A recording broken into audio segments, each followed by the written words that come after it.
Hello guys, Radhe Radhe. तो guys मैं हो चुकी हूँ तैयार अपने घर जाने के लिए राखी के लिए। और तैयारी मतलब बहुत जल्दी हो चुकी थी। और देखो मैंने रात तक के खाने की तैयारी कर दी। तो यहाँ पर मैंने बना दिया है पुलाव। और पुलाव में आप देख रहे हो कि कैसे धुआं उठ रहा है, क्योंकि अभी गरम गरम बनाया था। साथ में बना दी थी चटनी। और यहाँ मेरी बेटी सो रही है, क्योंकि स्कूल से आई थी ना, थक गई थी तो सो गई थी। और हम कर रहे तैयारी जाने की। पतिदेव मुझे समझा रहे हैं कि अपने सामान को ऐसे से रख के लेके जाइयो, क्योंकि कैब में जा रही तो उन्होंने कैब बुक कर दी थी। और साथ में फिर उसके बाद मैं समझाने लगी थी कि यहाँ पर ये सामान रखा हुआ है, दूध यहाँ पे रखा है, दही यहाँ रखी है, चटनी यहाँ रखी है, और पुलाव मैंने यहाँ बना के रख दिया है, तो कैसे कैसे आपको लेना है। और उसके बाद मैंने सारी तैयारी जो कर रखी थी कि शाम को पूजा जो मंदिर में जो जलानी है वो ऐसे से बना के रख दिया। तो इसमें आप तेल यहाँ से डालना, क्योंकि शनिवार था तो शनिवार की तेल की जो जलानी थी। और उसके बाद इतनी देर में मेरी उठ गई थी बेटी, क्योंकि उसे लग रहा था कि मम्मी चली जाएगी कहीं, बिना मिले चली जाए। तो उठ के मुझसे गले मिल रही थी। तो मैंने फिर साथ में इनको बता दिया था कि बच्चों को कौन से कपड़े पहनाने हैं। और मैंने ना युवराज के निकाल के रख दिए थे। तो मैंने इनको बता रही थी कि आपको ये वाले कपड़े पहनाने हैं युवराज को। तो वो बस यही कहते कि बाहर निकाल कर जाती। मैंने कहा नहीं, मैंने ऊपर रखे हैं। इतने में युवराज को मैंने बोल दिया था कि भाई मैं जा रही हूँ। और जैसे मैं घर पे 3 घंटे के जाम के बाद पहुंची ना, तो पापा कहने लगे कि चलो मंदिर चलते। मैंने कहा पापा कम से कम पानी तो पीने दो, आज मेरा व्रत है वैसे भी।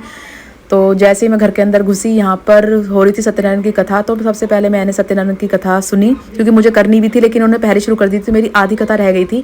और जैसी कथा पूरी हुई तो फिर भाभी ने मुझे दे दिया पानी। तो सबसे पहले पानी देने के बाद और चाय पीने के बाद भाभी लग गई थी कचौड़ी वगैरह बनाने की तैयारी में। और साथ में उन्होंने बनाई थी कचौड़ी की चटनी, जो कि बहुत टेस्टी थी। और मम्मी ना अपने पियर से लेके आई थी बहुत सारा दूध। तो मम्मी आजकल ज़रा दूध पे ही है, दूध की डाइट ले रही है, क्योंकि उनके मायके से आए हैं। तो मम्मी बहुत खुश है। उसके बाद मैं और मम्मी आ गए थे अपने बंसी वाले मंदिर पर दर्शन करने के लिए। मैंने कहा चलो मम्मी अभी टाइम है। तो मम्मी वैसे भी मेरे वेट ही करती है कि जब तू आ जाएगी उसके बाद ही मंदिर जाएंगे। तो जैसे मैं घर पहुंची ना, और पूजा करने के बाद हम आ गए थे मंदिर पर। और यहाँ पर हमने पूरी परिक्रमा लगाई। और उसके बाद हम पहुंच गए धर्मशाला पर। यहाँ पर राधा रानी के दर्शन किए। और उसके बाद मैंने झुलाया राधा रानी को झूला, कान्हा जी को और राधा रानी को। और झूला झुलाने में ना बहुत आनंद मिलता है। तो थोड़ी देर बाद झूले झुलाने के बाद फिर मैंने मम्मी को दिया कि मम्मी चलो आप झुला लो, क्योंकि फिर हम जाएंगे अपने घर पर। क्योंकि आज व्रत भी था ना, तो जल्दी खाना भी खाना, तो भूख लगी थी बहुत ज़्यादा। और जैसे ही हमारी पूजा हुई, तिलक विलक लगाने के बाद मैं पहुंच जाती हूँ अपने घर। सबसे पहले भाभी ने अर्घ दिया चंदा को, उसके बाद मैंने चंदा जी को अर्घ दिया। और उसके बाद भाई बहुत ज़ोरों से भूख लग रही थी, तो मैंने कहा भाई खाना लगा दो। तो यहाँ पर देखो कचौड़ी, आलू की सब्ज़ी, अचार, चटनी और रायता, और साथ में था घेवर। एंड जो सत्यनारायण पूजा का जो पंजीर वाला प्रसाद होता है ना, जो मेरी बेटी को और मुझे बहुत पसंद है। तो मैंने कहा पूरा कटोरा मेरे सामने रख दो। खैर इसमें थोड़ा कमी था, क्योंकि बाटा भी था इन लोगों ने प्रसाद, तो वो पूरा मैंने खा लिया था। उसके बाद खाना बहुत ही स्वाद बना था।